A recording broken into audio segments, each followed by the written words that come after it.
दोनों ने अपने अपने वस्त्र उतार के किनारे पर रख दिए और दोनों लड़कियां जब ये स्नान करने लगी, भगवान की ऐसी कृपा कि महाराज तब तक देव ऋषि नारद बाबा आ गए।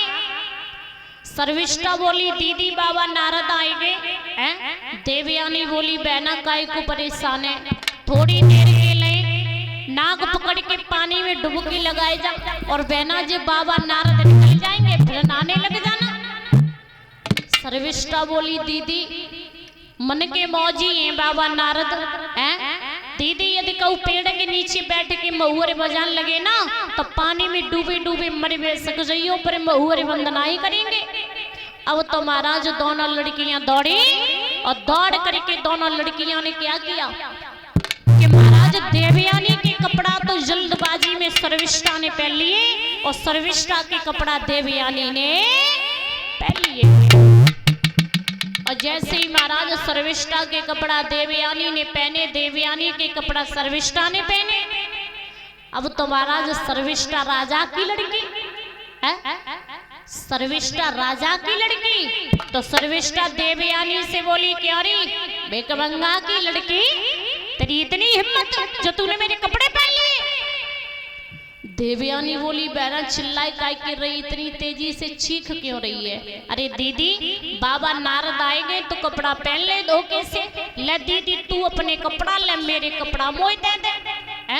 लेकिन आगे बढ़ के महाराज जब सर्विष्ठा ने देवयानी के गाल पे खींच के तमाचो मारो और जैसे ही तमाचो मारो अब तो महाराज देवयानी बोली बहना पीट क्यों रही है, धोखे से कपड़े पहन लिए। आगे बढ़ के महाराज जब देवयानी के गाल पे फिर एक तमाचो मारो। देवयानी बोली कि जब ये बराबर पीट रही है तो कम हम क्यों पड़े। महाराज अब तो देवयानी भी पीटने लगी, दोनों लड़कियों में चौका छक्का पड़े। सर्विष्ठा ने क्या किया, देवयानी के हाथ पकड़े पीछे को ढकेलते हुए लिए चली गई। पीछे को कुआं था महाराज, उसी कुएं में देवयानी को डाल दिया। और जैसे ही उस कुएं में देवयानी को डाला, महाराज याद रहे देवयानी को कुएं में डाल के जो सर्विष्ठा लौट आई, सर्विष्ठा ने काऊ न बताई कि हम देवयानी को कुआं में डाले आए। देवयानी सारी रात कुएं में पड़ी रही। सुबह हुआ, चंद्रवंशी राजा याति अपने घोड़ा पर सवार होकर के उस कुएं से होकर के निकले। घोड़े के पैरों की आवाज जब देवयानी के कानों में पड़ी है, देवयानी उस कुएं से आवाज लगा करके बोली है कि भैया घोड़े वाले जो भी है आप वो मुझे कुएं से निकाले। और देवयानी क्या बोली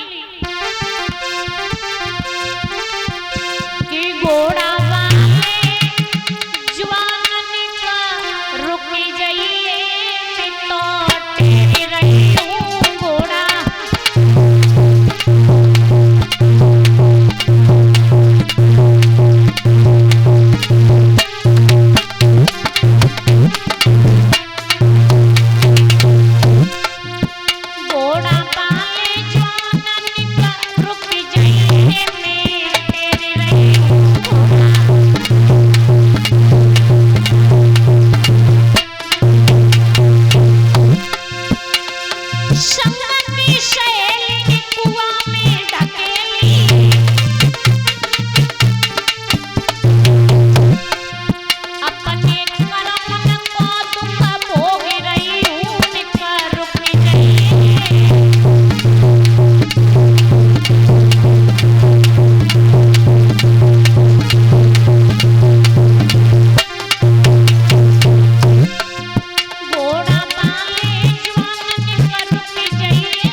आवाज लगाई।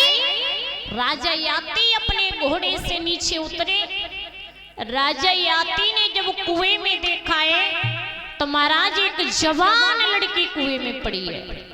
और जवान लड़की जब कुएं में पड़ी है, राजा याति